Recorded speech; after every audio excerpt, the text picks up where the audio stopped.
एक समय की बात है, रत्नाकर नाम का एक डाकू हुआ करता था। अपने परिवार के भरण पोषण के लिए रत्नाकर चोरी, लूटपाट और राहगीरों की हत्या भी करता था।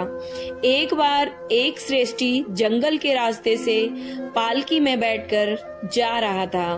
घने जंगलों में डाकू रत्नाकर और उसके साथी छुपकर बैठे हुए थे।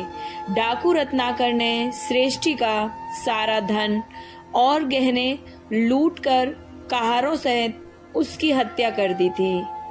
घटना के बाद उस राज्य के राजा ने पूरे नगर में यह घोषणा कर दी थी कि कोई भी राहगीर अकेला जंगल के रास्ते से नहीं जाएगा।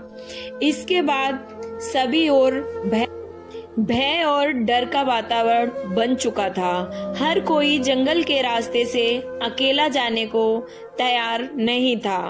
उसको भय लगता था। संयोग से एक दिन देवऋषि नारद भी उन्हीं जंगलों से गुजर रहे थे। उन्होंने देखा कि सामने से कुछ राहगीर निर्वस्त्र होकर आ रहे थे। उन्होंने उनसे पूछा कि क्या हुआ, तो उन्होंने बताया कि आगे आप मत जाना, अन्यथा आपको भी निर्वस्त्र होना पड़ेगा। लेकिन नारद तो नारद ही हैं, वो नहीं रुके। आखिरकार हमेशा की तरह डाकू रत्नाकर ने उनका भी रास्ता रोका, लेकिन देवऋषि नारद निर्भय होकर रत्नाकर की आंखों में आंखें डालकर खड़े रहे। यह देखकर रत्नाकर बोला, तुझे मुझसे भय नहीं लगता? ब्राह्मण देवऋषि बोले, नहीं रत्नाकर। रत्नाकर बोला, मैं डाकू रत्नाकर हूँ। देवऋषि बोले, नारायण नारायण, तो तुम ही हो वो कुख्यात डाकू जो लोगों की लूट कर उनकी हत्या कर देता है। लेकिन मैं उनसे भयभीत नहीं हूँ, मैं निर्भय हूँ, निडर हूँ। रत्नाकर बड़े गर्व से बोला, क्या तुझे मरने से डर नहीं लगता ब्राह्मण? देवऋषि बोले, मरने से क्या डरना रत्नाकर, एक दिन तो हर किसी को मरना है, मुझे भी और तुझे भी। लेकिन क्या तुम निर्भय हो?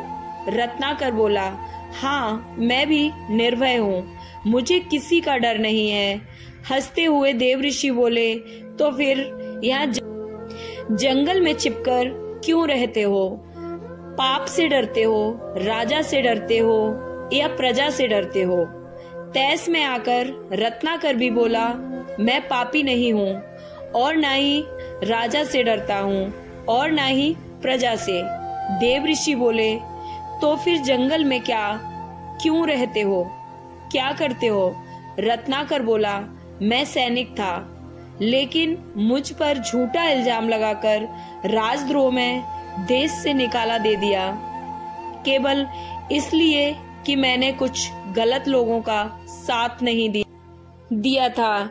ये समझ अपराध को भूल जाता है और अपराधी को कभी मैं क्षमा नहीं करता।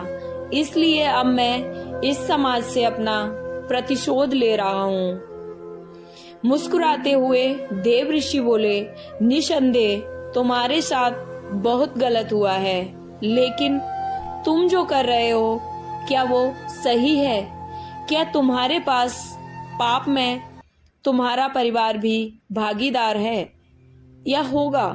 रत्नाकर बोला, यदि मैं पाप भी करता हूँ तो भी मेरे पाप की कमाई ही मेरा परिवार खाता है, इसलिए वो मेरे पाप में भी भागीदार अवश्य होंगे।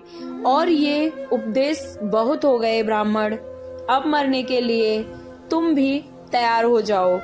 देवऋषि हंसते हुए बोले, मैं मरने के लिए तैयार हूँ, लेकिन पहले ये बताओ कि क्या तुमने कभी अपने परिवार से पूछा है कि वो तुम्हारे इस पाप में भागीदार होंगे भी या नहीं?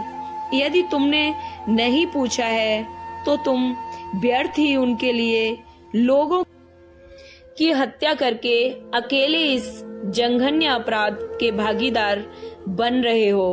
देव ऋषि की बात सुनकर रत्नाकर विचलित हो गया। उसने अपने साथियों से कहा, बांध दो इस ब्राह्मण को पेड़ से, अभी मैं घर पूछ कर आता हूँ ताकि इस ब्राह्मण को सुकून से मार सकूं। और रत्नाकर अब अपने घर के लिए निकल दिया।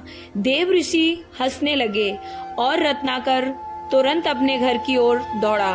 रत्नाकर ने घर जाकर अपनी पत्नी से पूछा, मैं जो कर रहा हूँ क्या वो पाप है? पत्नी बोली, चोरी, लूटपाट और हत्या करना तो हमेशा से ही पाप है। स्वामी, पत्नी की यह बात सुनकर रत्नाकर के होश उड़ गए।